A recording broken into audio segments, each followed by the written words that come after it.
Now, I have an outline of this book that I think probably I ought to give you before we plunge into it. We have in the first 6 chapters apocalyptic visions, and they're messianic and millennial, and there are 10 of those visions.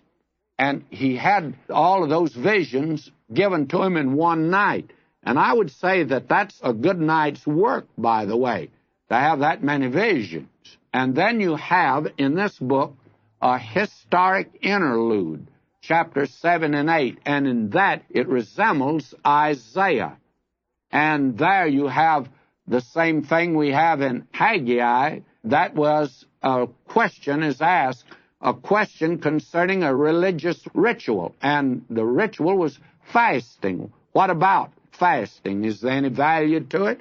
Well, we're going to see that in chapters 7 and 8. And then the last part, the third division, are prophetic burdens. That means prophecies of judgment, and that's from chapters 9 through 14.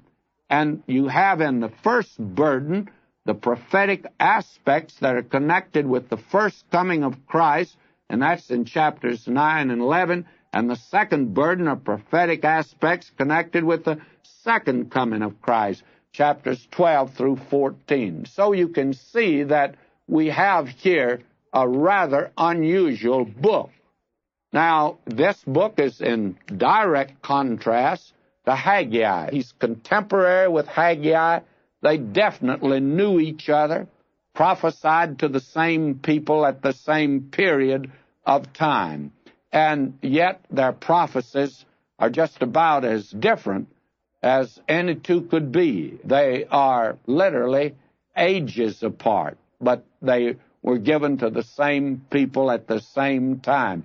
Haggai is down there at the foundation of the temple measuring it. He's really got his feet on the ground. But this young man, Zechariah, he's got his head in the air. And I tell you, when you have 10 visions in one night, you've done pretty well.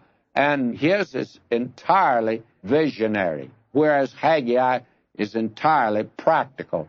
And yet they both are speaking for God to the same people at the same time concerning the same problem. And he'll speak to us today as Haggai spoke to us, but in a different manner altogether. We need to recognize that these two need to go together. We suggested that in Haggai. You need the practical, pragmatic man to go along with the man who's visionary, because there's a danger of the dreamer, never being practical. And the practical man needs a vision also. So when you put these two together, you have a happy combination, by the way. I heard the story of a native in Africa who was blind, and he met a fellow who had no legs. And so he put the fellow who had no legs on his shoulder.